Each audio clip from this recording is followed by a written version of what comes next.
para o sujeito do dever. É necessário, então, que esse dever constitua o que o Garçom Valdez vai chamar de sacrifício trivial. Então, nós não podemos exigir de maneira exorbitante do sujeito do dever. Mas vale dizer que essa vedação de onerosidade excessiva, ela é relativa, ela não é absoluta. Ela é relativa e vai depender não só do sujeito do dever, mas também do direito fundamental a ser protegido. Então nós poderíamos falar que há uma relatividade subjetiva e uma relatividade objetiva com relação à onerosidade desse dever. Um princípio da capacidade contributiva, por exemplo, um princípio tão caro do direito tributário, ele vem a ser um corolário desse princípio da vedação de onerosidade excessiva em todos os deveres fundamentais. Se nós tivermos um tributo, por exemplo, que poderia ser talvez excessivo em tempos de paz, talvez em tempos de guerra ele não se torne excessivo, não se torne exorbitante, na medida em que as demandas, as necessidades, elas poderiam aumentar em caso de uma guerra, uma agressão armada estrangeira, por exemplo.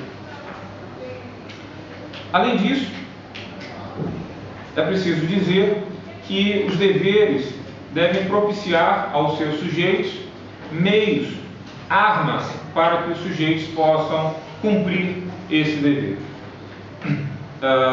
Por exemplo, o dever fundamental de defender, preservar, valorizar o patrimônio histórico-cultural, ou ainda defender e promover o meio ambiente, o ambiente ecologicamente equilibrado, ao mesmo tempo que a Constituição dá esse dever para cada cidadão, para cada pessoa. A Constituição coloca para cada cidadão a gratuidade e a possibilidade de manejar uma ação popular para a defesa desses valores constitucionalmente protegidos. Então, a gratuidade, ela é essencial à medida em que eu tenho o dever de proteger o meio ambiente. Da mesma forma, nós temos o dever de registrar os nossos filhos. No Brasil há um problema crônico de subregistro civil, ou seja, muitas crianças nascem e não são registradas. Como é um dever?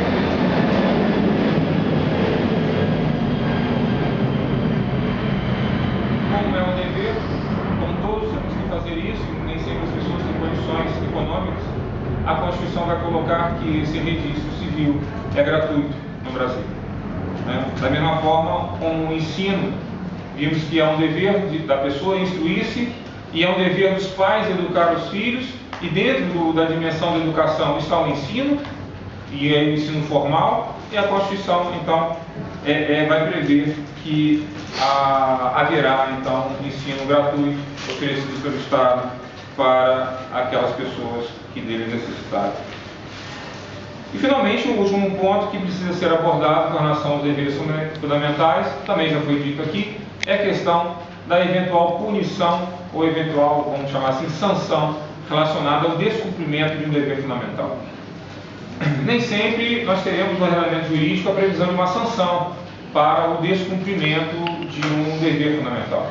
Normalmente essa sanção no sentido punitivo, no sentido premial, normalmente essa sanção, essa pena, essa punição vai ser prevista pelo legislador. Poderia eventualmente ser prevista pela Constituição também, mas normalmente é prevista pela legislação infraconstitucional. Mas nem sempre a lei, o legislador vai prever essa sanção. Isso não quer dizer que o direito não deve ser, perdão, que o dever não está sujeito a ser imposto aquele comportamento obrigatório.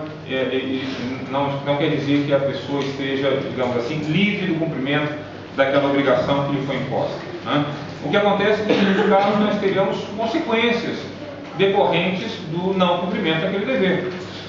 Então, por exemplo, no caso do dever de sufrágio, do dever de votar, ontem nós tivemos eleições gerais no Brasil, e no Brasil o voto é obrigatório, e além da questão da punição, de uma multa, por exemplo, que está prevista na legislação, mas se não tivesse, nós temos a possibilidade de outras legislações preverem consequências para aquela pessoa que não vota. Então a legislação, muitas das vezes, não prevê uma pena, uma punição, que careceria até de um devido processo legal para a sua aplicação. Mas muitas das vezes o que a legislação faz é estabelecer uma consequência. Por exemplo, uma ausência de requisito para algo. Digamos, eu não votei, então eu não tenho um requisito ou uma condição para acessar um cargo público, por exemplo. Então eu estou falando aqui de uma pena, eu estou falando da ausência de um requisito, da ausência de uma condição. E eu poderia ter outras consequências, das mais variadas formas. Por exemplo, dizemos aqui que no Brasil existe o dever de conhecer a língua portuguesa. Nisso, nós temos, por exemplo, o Código de Defesa do Consumidor, no seu artigo 31, vai dizer lá: a oferta e a apresentação dos produtos ou serviços devem assegurar informações corretas, claras, precisas, ostensivas e em língua portuguesa, sobre suas características, qualidades, quantidade, etc.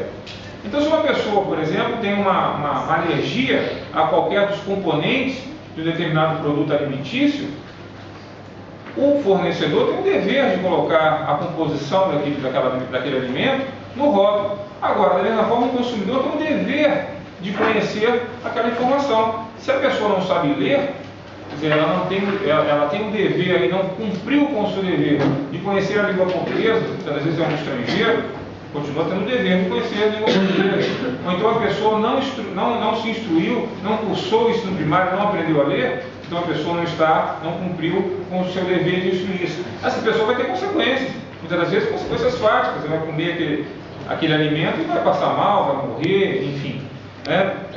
Curioso que às vezes a gente está andando no aeroporto, por exemplo, está lá o chão molhado, colocam aquela plaquinha, aquele cavalete, e aparece lá piso molhado, mas aparece em inglês, não aparece em português a frase. É claro que se uma pessoa se escorrega e se acidenta, a gente tem ali uma questão que pode ensejar responsabilização, indenizações, etc.